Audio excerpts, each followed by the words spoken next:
Hello and welcome to the Game Show Lovers Forever podcast. My name is Joshua Macloud. I am here to bring everyone into the world of game shows. Here with me today is Justin Toner. How you doing? And we're here doing this podcast because we love game shows. And we noticed this distinct lack of game show podcasts. There were a lot of podcasts that are game shows, but we noticed there weren't really any podcasts that were just dedicated to talking about game shows. And so, rather than sit around and wait for someone else to do it, we figured, let's do it ourselves. So, Justin, how did you first become a fan addict of game shows? I think it was because, some of my earliest memories when I was younger, especially during the summer, when school was out, to watch a lot of TV, and I loved watching, the game shows that were on in the morning, and, that's how I got fixated on, like Price is Right, and other shows like that, and Family Feud and stuff like that, and, I enjoyed it because it was, first for entertaining, and also, later on, there was other shows where, I kind of really got attached to ones where, you tested your knowledge because, as someone who was quite a, I was like a bookworm and like I read a lot and I knew stuff, so trivia-based ones like Jeopardy and the like really appealed to me because, it's like when I was watching it, I'd be trying to answer the questions myself, see how good I was, and that sort of thing. And I would just find game shows just very, entertaining because it's like, gives you, you're rooting for people, even though, it's like, like you don't have any stake, especially if, the people in there are appealing or, people from maybe in your area or hometown, gives you somebody to root for and kind of hoping to see if they can, win big. And the competition and, there's a lot of ones that are, very creative, other ones not so creative, so game shows in general have always really appealed to me as a form of entertainment. And that's why I've watched like so many over the years. It's like, and still doing what I can. I mean, not as much easier because it's like work. It's like like sometimes I'll catch the Price is Right on my day off. It's like in the morning, and I don't get to watch like Wheel of Fortune, Jeopardy as much as I used to because I usually end up working during when they're on, since they're late at night these days. But like when I was younger, it's like I was watching them like all the time, nonstop. It's like every night it's like, okay, Jeopardy's on. Watch Wheel of Fortune, Jeopardy back to back, after the evening news. It was like almost like a ritual. Yeah, for me it was interesting because I was born in 1990, and I don't know if any other game show fan can claim this, because I actually have the first game show I ever saw on a VHS I taped off of the air. And now when I mean that, I don't mean I have a copy of the I don't mean I recorded the episode years later. I mean, I have the recording that I saw of the first game show I ever saw in 1995, which was Legends of the Hidden Temple on Nickelodeon, because I was a huge Nickelodeon fan, and so naturally, Me too. Naturally, I loved all the Nickelodeon game shows. So I had Legends of the Hidden Temple, Global Guts, Family Double Dare. I didn't see Double Dare, the two-person kid Double Dare, until much later. Nick Arcade, and then Figure It Out. I love Figure It Out. And then there was a little bit of a rip there in 98, 99. And then in 2000, you have to remember, Millionaire became this big deal. Millionaire Who wants to be was... a millionaire? Yeah. My family watched that all the time when it first came out. It was supposed to be Regis. It's like... my parents like game shows, too. And thanks for reminding me about, that too, because, like, I'm a, just for I am a lot older than Josh is. It's like I was born in 77, so I grew up in the 80s during the game show heyday. It's just like when I started watching Price is Right, it was in the late 80s. It's like when Roddy was the announcer, and it's like and Family Feud was still on and stuff like that. And then as I grew up watching Nickelodeon, so the Nick game shows were very exciting, especially Double Dare. It's like I watched Double Dare when it during the original run, it was like the original version, and then all the other versions after it. And Legend, like Josh said, Legends, Hidden Temple, and so many other ones. I didn't see them all, but most of them were really acclaimed, especially, like Legends and Guts and stuff. I remember that too. So, didn't mean to interrupt. Go ahead. So, With Millionaire, you have to remember, like, people who didn't even watch game shows watched Millionaire. That was the biggest deal at the time. It was a phenomenon. It revitalized the game show, and you had about, I think, 30 knockoff game shows at the time. You had Greed, there was a show on ABC called, maybe it was CBS, called Winning Lines. There was a show on Fox called It's Your It's Your Chance of a Lifetime, I think was the name of the show. They revived 21. That was the second boom, because then you had, like, they brought over The Weakest Link from Britain, and then Deal or No Deal was another big, for household, like game show phenomenon thing, and then you had the reality subsex game shows with, like Survivor, starting right at the turn of the 21st century, and all that stuff that spawned off of Survivor. That's a whole other type of thing. It's like, but it, between that, between the rise of Survivor and reality competition shows, and then Millionaire and Weakest Link and Deal or No Deal, and other ones that tried to copy and imitate. It's like you got like it was another like mini renaissance, that came, and then it died out. And it died really quickly. It was very quick. Yeah. I think that Millionaire went off of ABC, and now it's still on the air as of us recording this, but it's still in syndication. Will it be in syndication next year when you're listening to this? That's a very good question. No one knows. Who knows? I wouldn't be surprised either way at this point, because but the reason I really wanted to put together this podcast was because we're in an era where we're not getting new game shows. We have Wheel of Fortune, we have Jeopardy, we still have Price is Right, and yeah, I think the theory is Family Feud. Family Feud came back, and it's actually Family Feud has been, I have to say, when it came back, well, it's always been coming back, but the most recent version with Steve Harvey as host. Steve Harvey, I think, is definitely.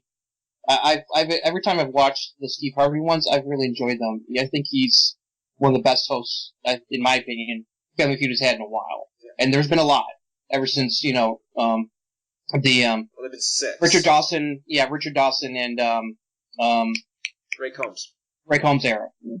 Yeah, there's been a lot of them, but I think I think he's done a good job, and that's why it's still in syndication. It's like it does pretty well. Well, I will go so far as to say, and I am not alone in this, this was said by, I believe, someone, because I can't remember who it was one of the executives for Fremantle, who said that when John O'Hurley was hosting the show, the ratings were tanking. It was just doing horribly, and they fired John O'Hurley, they got Steve Harvey in there, and it was like night and day. Once Steve Harvey was there, the ratings just skyrocketed, and there were other things they changed, but I give Steve Harvey full credit for saving Family Feud. There were other tweaks that were done as well. He's been a great host. He's very funny. I mean, I've just go on YouTube. There are some hilarious, like, dumb answer moments, and the way he reacts is just priceless. Just like, did you actually just give that answer? It's fantastic. And they tried. Other game shows tried to emulate that and didn't succeed. Like, if you remember, Millionaire tried to have Cedric the Entertainer, and that really didn't help Millionaire at all. He didn't last long. No. Although I've heard it was not because I think they wanted him for the next season, but he couldn't continue filming the show, and I think they were filming in, like, Connecticut at that point. And then they had Terry Crews, and again, Terry Crews didn't want to continue with the show, but that's a whole other kerfuffle. Yeah. And there is one other. The only other recent new game show that I've seen is Celebrity Name Game with Craig Ferguson. With Craig Ferguson is the only like original concept that I've seen come along in quite a while, and that's still in syndication right now. And it seems to be doing okay because it's been around. That's the gig he jumped on right after he left The Late Show, and it's been around for like at least like a year or two now. So it's like it must be doing well in syndication if it's still around. So, but that's a rare exception. otherwise, outside the mainstays that still exist because they're so good and popular, Jeopardy, Wheel of Fortune, and Price is Right, and to some extent Family Feud, and some of the reality stuff. They're trying to bring other ones back, and it's like I haven't seen the revivals of $100,000 Pyramid and Match Game yet.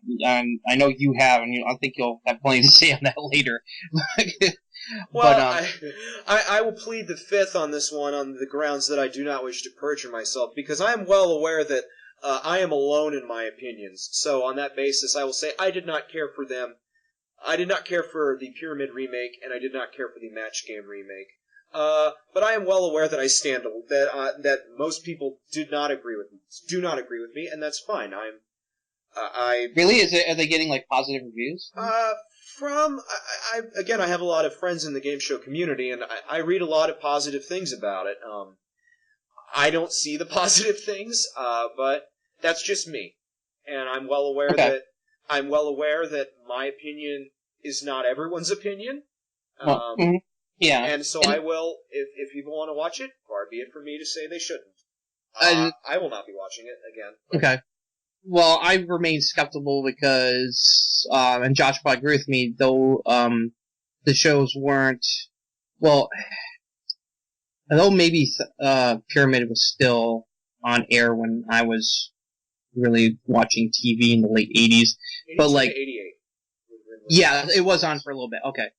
It's like, I'm very fond of the old, Dick Clark $100,000 Pyramid, and the 70s version of Match Game, which I came to discover through Game Show Network when I was in college, back in the late 90s, early 2000s. I came to appreciate that. So I'm like, I was very skeptical. Two old classic game shows I was very fond of being remade. So it's like, but I just haven't had the time to even bother checking them out. So it's like, I can't give an opinion on that even right now. I would say watch it, and don't base your opinion on my opinion, and don't base it on what someone on the internet says. Right. Exactly. Watch it and judge for yourself. And one thing you brought up just now is Game Show Network. That was another massive influence for me, is Game Show Network circa 2000, 2001. Mm-hmm. Because in the community where I lived in, and I lived in the Midwest, and the cable company that I had, you only got Game Show Network from 9 a.m. to 12 p.m. Midday. So for 3 hours, from 9 to 12. Then from 12 p.m. to 12 midnight, you had an infomercial for Time Warner Cable. Then from 12 midnight to 3 a.m., you had Game Show Network again. And then from 3 a.m. to 9 a.m., you had various infomercials. That makes no sense. Yeah. Oh, I hated it at the time. But I would actually put in a tape to record those 3 hours, because Game Show Network at the time, they did a lot of really cool stuff. Mm-hmm. They would have Military Weekend, where they would show specials where all the contestants were from various game shows from the past, where all the contestants were in the members of the United States military, hosted with like little bumpers from Alan Alda and not Alan Alda, Jamie Farr and Gary Berghoff kind of doing little bumpers in, and they had a treasure hunt where they showed a bunch of episodes of Treasure Hunt. They had Pyramid Night where they showed Pyramid. They had a special where they showed Christmas episodes that was hosted by Betty White. They had Raise the Dead where they showed a bunch of old pilots that they had the rights to, hosted by Elvira. And I missed that one. I wish I'd seen that. I would have enjoyed that. I can show you some clips on the internet, but it was Game Show Network at the time was really innovative and good. And then in 2002, in the Midwest, I don't think it was like this if you had any other cable company, and I don't think it was like this if you lived anywhere else in the United States. But Channel 55 went from being the Game Show Network to being, I believe, the Outdoor Life Network. Oh, you lost it. Okay. That was the last I saw Game Show Network until I think I saw it in my aunt's house for like a couple minutes in 2006, and then I didn't get Game Show Network again until 2011. And by that point, it was pretty much just reruns of Family Feud and Match Game, and that was pretty much it. There really wasn't a whole lot of variety on the network anymore. There was a lot of variety back in the late 90s, early 2000s. They reran a lot of classic stuff. It's like the Match Game, Pressure Luck, Sail of the Century, Wild, all these other game shows that I kind of remembered or heard about that I've actually finally got to see. And going back in time, like especially like Pressure Luck, which is one of my favorite game shows ever growing up. And, it's like that's one we'll eventually talk about because, dear God, I love that game show to death. That game show will have its time in this podcast in the sun. Mm-hmm. And, so it was really cool being able to, watch those again. It's like, it was kind of like, taking a little trip back to childhood. So it's like but, it's like after I left college, it's like I've been in places where where I was at home or, on my own. No big major cable package, so no Game Show Network. But I've heard, it's like Josh said, Game Show Network is kind of like a shell of its former self. It's not as the library isn't as extensive as it used to be apparently as well, I guess I'll say. Well, they used to have the Fremantle Library, they had the Enright, Dan Barry, Jack Enright, I'm gonna get killed for that.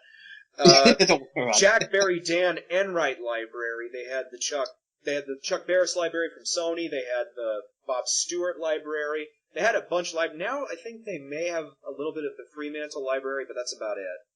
But that's really our love of game shows. And I kind of want to spread this onto our next topic, which is, on this show, we're going to discuss one game show. Each week, we're going to talk about a different game show, and we're going to try to stay away from the Price is Rights, the Wheel of Fortunes, the Jeopardies, the Family Feuds, because those shows are so well known, we can't do them justice just talking about them. You know more watching the show than we could probably expunge upon in an hour. But we really want to discuss more of these shows that aren't well remembered, shows that didn't have their chance. Maybe not shows that didn't have their chance. That may not be the right way to put that, but just shows that people may look back, they may go, oh yeah, I remember that, that was good. They may have a bit of a cult following, but other than that, they're really not talked about in the mainstream. And with this show, I think we really wanted to, with this podcast, we really wanted people to just realize there was something beyond just Jeopardy every night at 3:30 or Wheel of Fortune before you go to work. We really wanted to open people's minds. And admittedly, a lot of people who listen to this podcast probably all know a lot of these game shows already, but still, I think even then, they deserve their chance. We deserve a chance to talk about them. So I will now set for you, the listener, the stage. The year is 1983. Culture Club with Boy George is dominating the charts. Sophie's Choice is in theaters alongside Richard Pryor vehicle The Toy. BMX bikes are making death more fun than ever, and television is about to experience a new game show from the mind of Price is Right producer Jay Wolpert. A show that combines memory skills with arcade reflexes. Take it away, Roddy. 1/2 hour from now, you'll know enough about the career of Marlon Brando and America's presidents to win $10,000 in cash if you were a contestant on Hitman. That's right. We are talking about the 1983 game show Hitman. And we will begin our discussion with round one. Our staff, our announcer, our creators. As we know, Hitman is hosted by the late, great Peter Tomarken, and announced by the late, great, also great, Roddy. A combination that we would later see on... Yeah, on Pressure Luck, and also for people who grew up with Price is Right from the late 80s into the early 2000s, Roddy was the voice on The Price is Right with Bob Barker as well. From 1986 to 2003. When he passed away. Yep. Yeah, right around the time when he passed away. Great Roddy, great Peter Tomarken, great combination of hosts, and that's why I guess when Bill Carruthers created Press Your Luck, I think they knew that combination worked, and hey, why break up a winning combination? Yeah, because it was about 5 months after Hitman ended that Peter and Roddy started Press Your Luck. So go ahead and give a little bit of background about the show. Hitman was created by Jay Wolpert, and Jay Wolpert had an interesting career with game shows. He started out as a contestant. He was I believe, a Jeopardy champion, if I'm remembering correctly, in I think 1969 during the Art Fleming era. And then eventually he became a game show producer. He worked on Price is Right, and his biggest claim to fame was creating the showcase, the first modern showcase where instead of just having it be, you get a car, a furniture, something like that, Jay Wolpert had the great idea to, well, let's make it a story. Let's have it be, Holly Hallstrom is Little Red Riding Hood and she's walking down and realizes, he incorporated these sketches into the format of The Price is Right, which was just perfect for it. That's something Wolpert did as a host. He was, as a creator, he was always great at coming up with a concept for a game show. He was so brilliant in his concepts to the point where I think the concepts were so out there and so storied that I think that a lot of the audience, not the game show fans, but I think just a lot of your day-to-day casual audience game show viewers were kind of put off by it in a way. Jay Wolpert created Double Dare from 1977. He created Shoe, which was a very comic book inspired game show. He created Blackout, which was a censorship inspired game show. He created Shopping Spree, which was a window shopping inspired game show. He was great at just taking a concept and making it into a game show. And maybe the game shows didn't succeed in the long run, but from a creative standpoint, I don't think you could get a better creator than Jay Wolpert and a better executive producer. Oh, and FYI, the Double Dare he's talking about is not the classic Nickelodeon game show. There was another game show called Double Dare from the 70s. That's why he was very specific in mentioning the year it came out, just in case you're confused out there. If you will. Jay Wolpert did not invent slime, but there is a connection, and we will get to that. So that's our staff, that's our creator, our executive producer. Let's go into round 2. The show, Hitman, was the first, well, it was not the first, it was a arcade-inspired game show. And the idea behind it was, how well can you remember the story we tell you? It was sort of like the steps of knowledge from Legends of the Hidden Temple on crack. And like always, we're going to become experts on 2 more subjects, because we're going to give you all the answers before we even get to the question.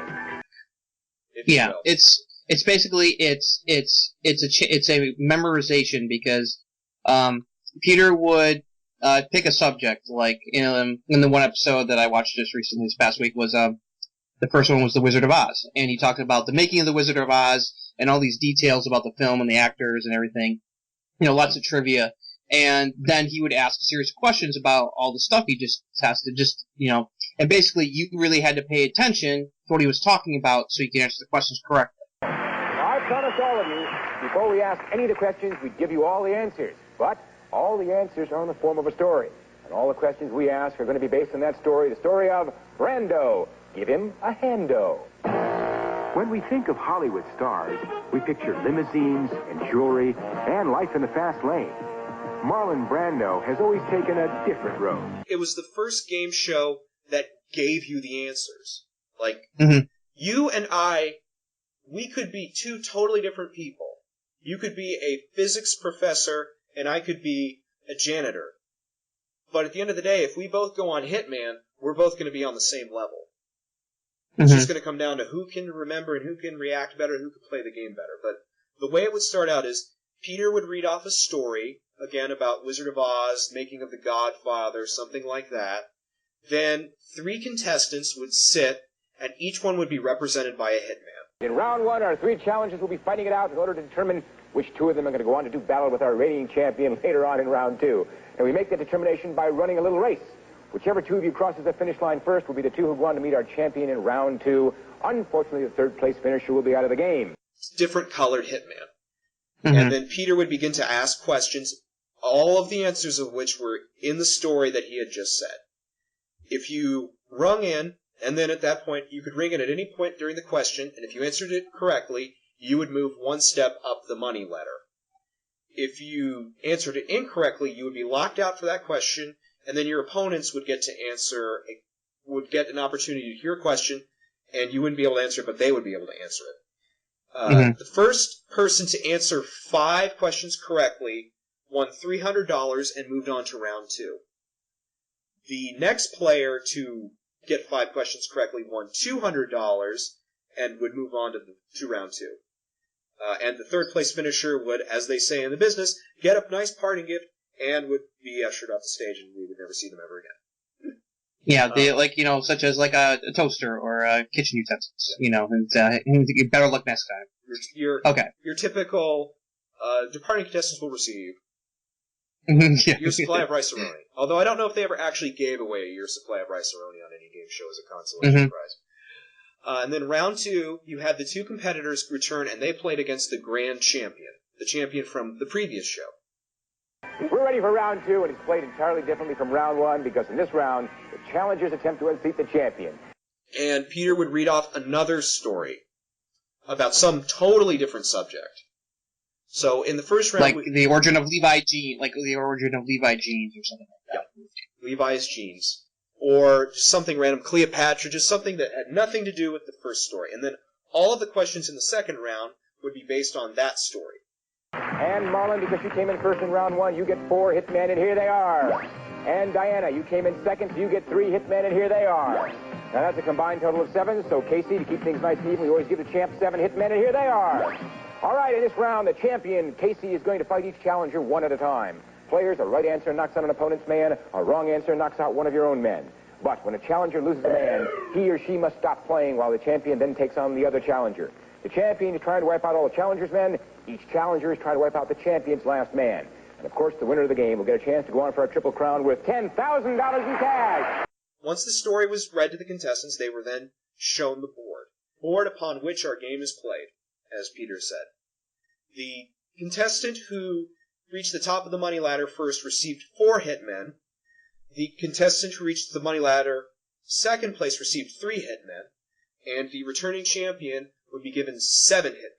Now, you're probably saying, well, that's kind of, how's that fair? Like, the grand champion has 7 hitmen. But the way it would work is, they would then be asked questions. In this round, the returning champion would individually compete against each contestant. They would each be asked a question. If the contestant rung in and answered the question correctly, he would eliminate his opponent's hitmen. If he answered incorrectly, one of his own hitmen would be eliminated. They would go back and forth like this. So if the challenger answered the question correctly, he would eliminate one of the champion's hitmen. Now, if the challenger answered the question wrong, power would then turn over to his opposing contestant. And they would then play against the champion based on the amount of hitmen remaining. If the champion managed to knock out all 7 of his opponent's hitmen, he would retain the championship. The other way to win would be for the challenger to knock out the champion's last hitman. Whoever did that would win the game and would go on to play the Triple Crown. Casey, if you answer the question correctly, you're the champ and you stay as the champ. Marlon, you answer the question correctly, you are the new champ. Here's the question that could decide, and here it is. Which president's daughter was Pan Casey? Truman. Truman's daughter is right! And Casey stays as the champ. Congratulations, Casey! And in round 3, you have the Triple Crown, which is 8 columns, each of which having a different amount of circles in them. With each circle being representing how many questions that they were going to get asked. Yep. The questions would all be going back to both stories told through the game. So he'd have to remember this stuff from the previous 2 rounds because that's all what the questions in the final round were based on still. So it's like you didn't get something new, so it's like you still had to rely on your memory at that point. The game is going to last 60 seconds. On that board over there, you see 8 columns, and each column is a number of circles. For example, in column 4, there are 3 circles. Now, you call out a column, and I'll read you a question based on either of the 2 stories you've heard today. If you're right, you'll change the first circle in that column into a money man, and I'll read you another question. And I'll keep on reading you questions until you've changed every circle in that column into a money man, or you make a mistake. Now, if you make a mistake or you pass on a question, you've got to call out another column. You fill up 1 column with money men, you win $1,000. You fill up 2 columns with money men, you win $2,000. And finally, you fill up 3 columns with money men, and you win $10,000 in cash. Player was turned away from the board, so they didn't know how many questions would be in each column. They'd call out a column, and they'd have to try to answer the questions to fill up the column. If they managed to fill up a column, they would be given a crown. And then they would have to call out another column. If they answered a question incorrectly or passed on a question, the column would then be dead, and they'd have to call out another column and start over again. If a contestant managed to get 3 crowns, they would win the $10,000 prize. Yeah, if they got at least one column filled, they got $1,000. 2, $2,000. They got all 3 within the 60 seconds that they had, then they would get the $10,000. And then, win or lose, they would come back the next episode as the champion to compete. To defend. To defend their title, basically. And I don't think NBC had a winning cap at that point, so theoretically, I think you could play indefinitely. I'm not sure about that. I haven't looked into it. It wouldn't surprise me either way. I didn't see any info online, anywhere saying that there was a limit on how many times you could be the champion. It's like you could keep playing until you were knocked off. I know CBS imposed a limit of, I think it was $50,000 limit. I could be wrong, and they had a 5-show limit. And then Jeopardy had that same limit later, and then Family Feud has had a 5-episode limit, but yeah, the Jay Wolpert shows I don't think had a limit, I think. Well, that's not true. Hitman didn't have a limit. You could come back indefinitely as many times. As far as I can tell. Now, if you know something else, viewer, please let us know. I do know that there was one contestant who returned for, I believe, 11 shows, at least. Wow, that's pretty impressive. Yeah. I don't know how much they won, but 11 shows, it's a lot. That's the potential to win about $70,000, at least. You're in the money. We're on time. We'll see you next time on Hitman. Bye-bye.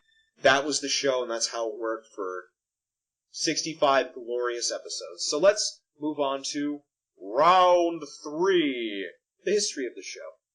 So, Hitman, like we said, was the product of Jay Wolpert, and it was very much inspired by arcade. It had a very arcade feel. You played it, it was almost like a Star Wars video game hybrid. Think about it like the scene in the first Star Wars movie where Luke is,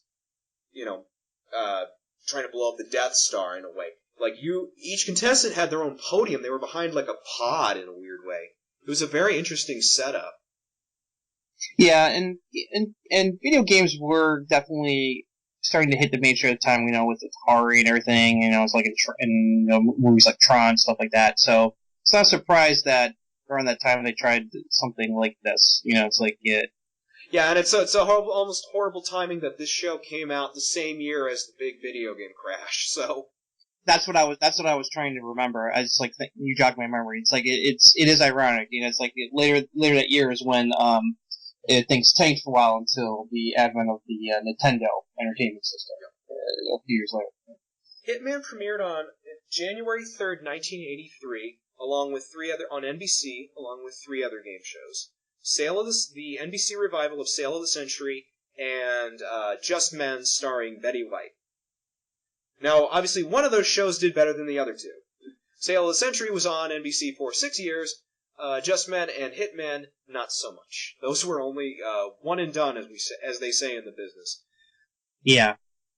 Now, it didn't have the best time slot. Justin, I'll let you talk about the time slot.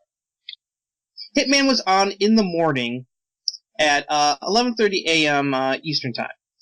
And right away, that tells you the number one problem, because what airs every weekday from 11 a.m. to noon? Price is Right. On CBS. And on CBS. And as you can imagine, with because at that time, this is still early 80s, it's like, but Price is Right was becoming the champion game show of daytime that, it even still is today, even with, Drew Carey having taken over as host for Bob Barker. It was a juggernaut in the ratings. And so, it got crushed. And even was beat out by apparently reruns of The Love Boat over on ABC, which is also kind of sad. And the irony is that Jay Wolpert was one of the reasons why The Price is Right was so successful in the first place. Exactly. So he was going up against one of the shows that he helped make a success, and it was just one of those. It was put on at the wrong time of the day, going up against a classic like Price is Right. That was strike number one right there. And then strike number two, I would argue, it was a very niche program, and I think that as much as I love Hitman, and as much as I know there are people that love Hitman, niche shows tend not to do well in terms of game shows. Now, I don't want to speak for every niche show ever, because when you think about it, I mean, X-Files is a niche show when you think about it, but with these game shows, there's a lot of kind of niche market of that. And I'm part of that market, but not everyone's part of that market. It was definitely unique, but definitely a niche, and so that didn't help either. So it lasted only 65 episodes, and the final episode aired on April 1st, 1983. What a big prank for us. Mm-hmm. It was not a prank that the show was ending. It was ending. No, it is kind of ironic that they chose April Fool's Day to air the last episode, but it's the way it goes. But there is something pretty amusing about what happened on the final episode. Take it away, Rod. If you would like to be a contestant on Hitman, forget it! Basically, Roddy, let the audience know that the show was over, because, as he said, if you want to try to be a contestant, don't bother, because we're done. And Peter Tomarken gave a nice little speech explaining, that the show, unfortunately, this was the last episode, and, and thanking the people who watched and all that stuff. It was very nice. I'd like to take this opportunity to thank those who made Hitman possible, the people behind the cameras who often go unmentioned. First and foremost, our creator and executive producer, Jay Wolpert. Jay, I just want to thank you, and I want you to know that I'm very proud to have been associated with Hitman.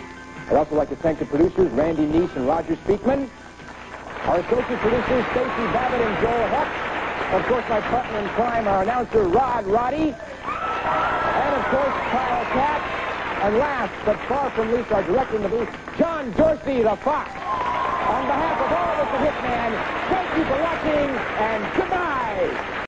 He even said, we were trying to do something different, just fortunately it didn't catch on. And that helps that definitely is pretty accurate. This was a unique concept.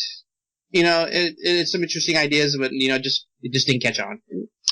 And fun facts, a little bit of interesting trivia, which is that, like I said earlier, there is a connection with the 1986 Double Dare series in that Mark Summers actually was a writer, a question writer, and comedy writer for Hitman. Wow. He co-wrote some of the questions and some of the stories that Peter would tell. And also, it was the career beginning of Fred Wasbrock, who went on to co-write the Encyclopedia of Television Game Shows. It was his first show, actually. Mm-hmm. So, now from that we move on to round 4.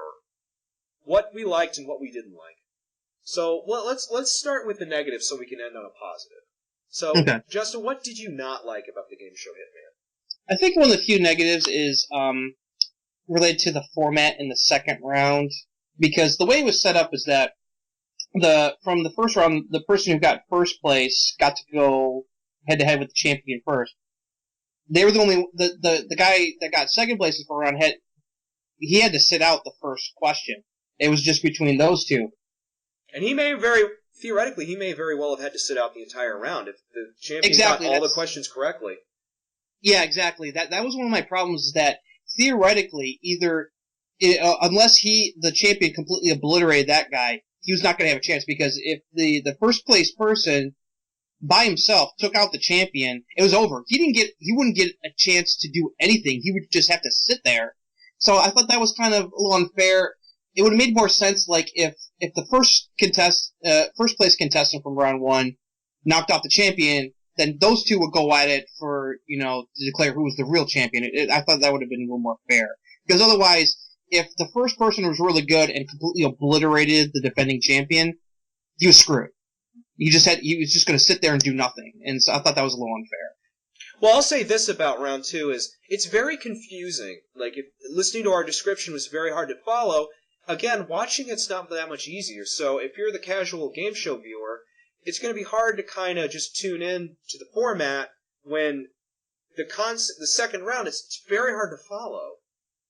Yeah, that's what I was trying to get at. It was also confusing a little bit the way it worked and the way it was presented. Like even though the one episode I watched, I was just like, yeah, it was, because I was thinking, because like the one guy was really good and just like really kicking the defending champions behind, and the second place guy only got like one chance to be able to take the person out, and he got knocked out, and went back to the other guy, and he finished off the champion, and that was it. So it's like the other guy really didn't get much of a chance to be able to even compete in the second round. So that little bugged me. I think the other problem I had is with the final round, just the columns thing. That was, I don't know. I thought it may be a bit more streamlined. Like you answer so many questions within the time limit would have been more straightforward. But maybe that's just me. I don't know. It gets depends on what other problems you had with it. But that was my round two was definitely where a lot of my problems were with the format. It was, it's like there were some issues there. I mean, first round was pretty straightforward and easy. That it's a race. It's a race. It's very straightforward, very easy to follow. Second round was where things got muddled, for sure. One thing I read on the internet a lot is that a lot of people would have preferred the third round if you'd been able to see the columns, or if they'd like shown you a quick glimpse of the columns. So then you'd have to remember the placement of the columns. Then it combined with the memory thing. I don't know if that would have worked. My personal opinion is I don't think that would have worked, but it's something to think about. Yeah, that's actually not a bad idea. What other problems do you have with it?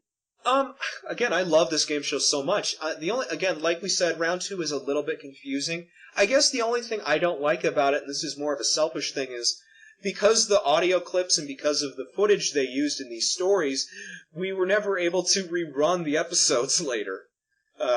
Part of the contractual conditions of these shows was they could only air them once. They used a lot of copyrighted music, which really screwed. Which again, if you're thinking about it long term, really screws you out of rerunning. Although I think at the time NBC really didn't think about those things. I mean, they were still in the practice of destroying their daytime game shows. Yeah, that's something we forgot to mention, is that after this show aired, it was never aired again. Not even Game Show Network was able to get their hands on the episodes for this. It's like it's the only way you can watch. There's a handful of episodes there on YouTube. Off of VHS copies of people who recorded the shows back in 1983. So that's the only way you can actually even see, a sampling of the show. Period is on YouTube. Otherwise, it's like forget about it. Now I've heard rumors. I don't know if it's true. I've heard rumors that Jay Wolpert still has the master copies, but again, he can't do anything with them because he doesn't have the rights to the music. Now I don't know if that's true, but I've heard that. It would be tough to get because there's so many. Yeah, they used a lot of copyrighted material. It would be pretty pricey to even try to release, even like to air this like on like on a cable network like Game Show Network. It would be a lot of cost involved. But let's end with a positive. Is what we loved about Hitman, and I'll let you go first, Justin. What did you like about Hitman or love about Hitman? Okay, what I did love was like I said in the beginning, I like the challenge of memorization here, where, it's like, Peter, picked a subject and gave a lot of information about it, and you had to pay attention, and so it's a real good test of someone's memory. And, I always like those kind of game shows, it's like, because like I said, I really like trivia-based kind of stuff, and I still do, it's like I play, I do local trivia games with my friends, once or twice a night a week, and it's like we're competing, at a local eatery place. It's like you get first or second place, you get a gift card to be able to use there. It's like to for free food and stuff. That's a whole thing. It's but that was one of the things I thought was really cool. Is that that's something that appealed to me. I definitely liked how it looked.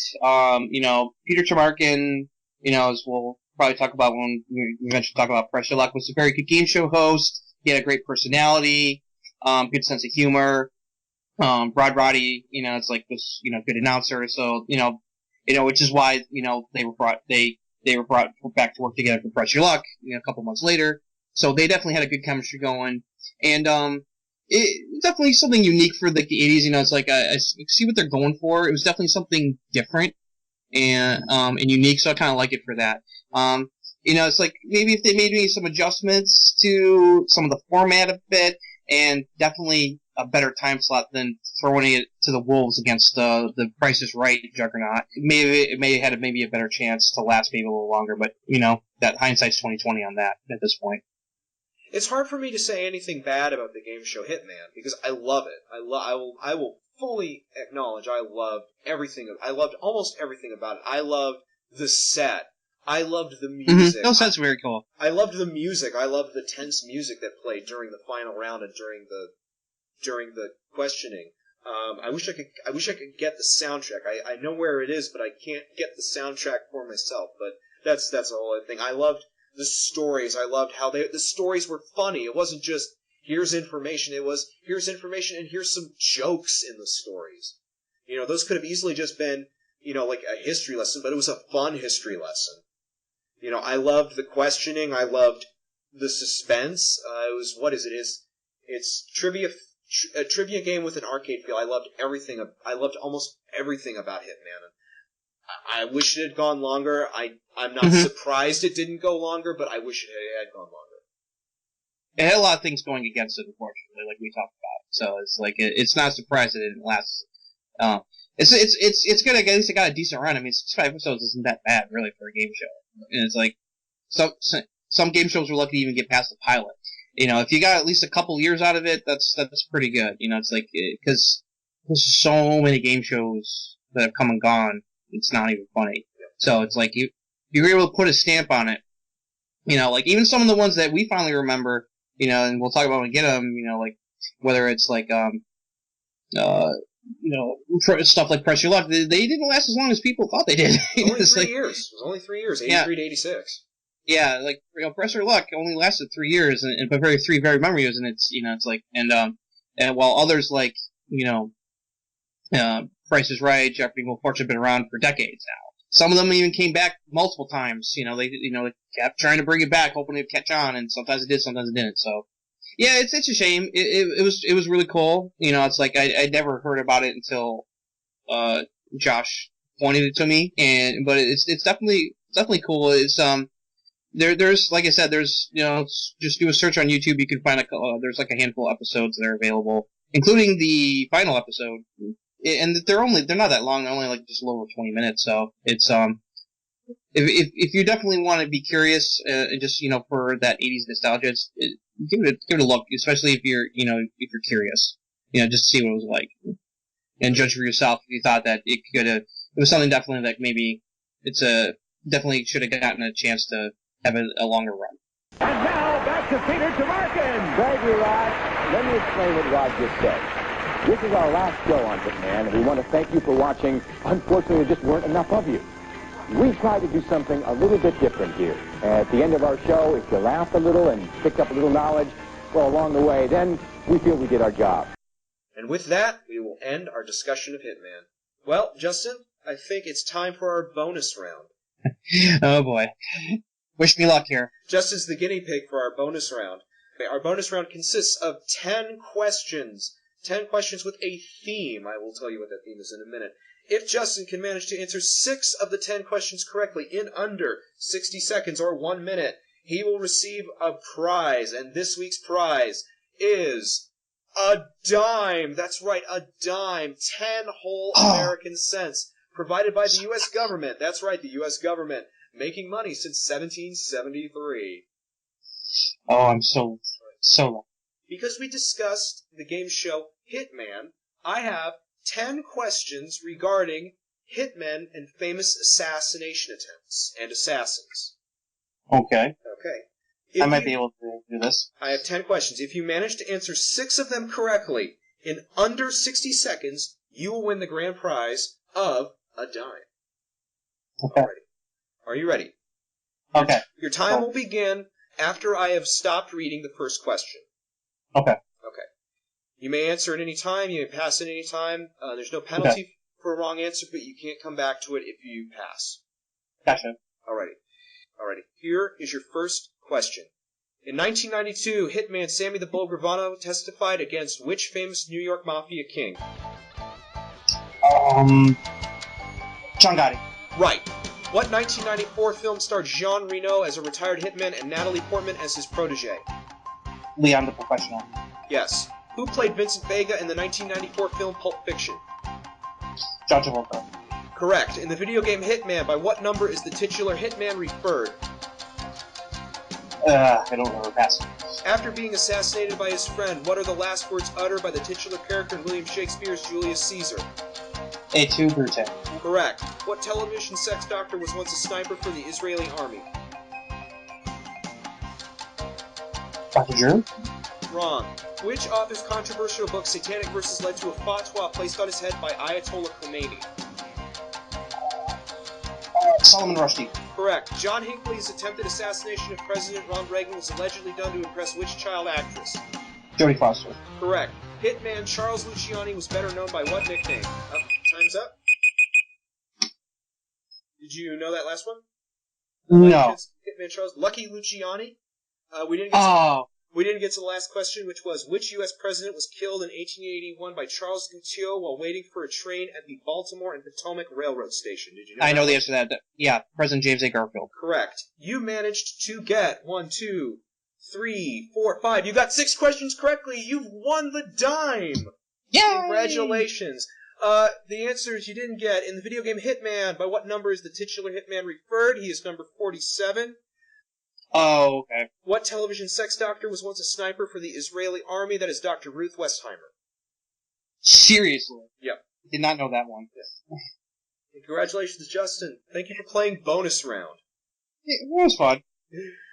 Justin, it's been great. Thanks for doing this show with me. It was really nice to finally get together and talk about our love of game shows. No, this was fun, and look forward to doing many more, and talking about ones that, anything from the obscure to ones that I remember very fondly.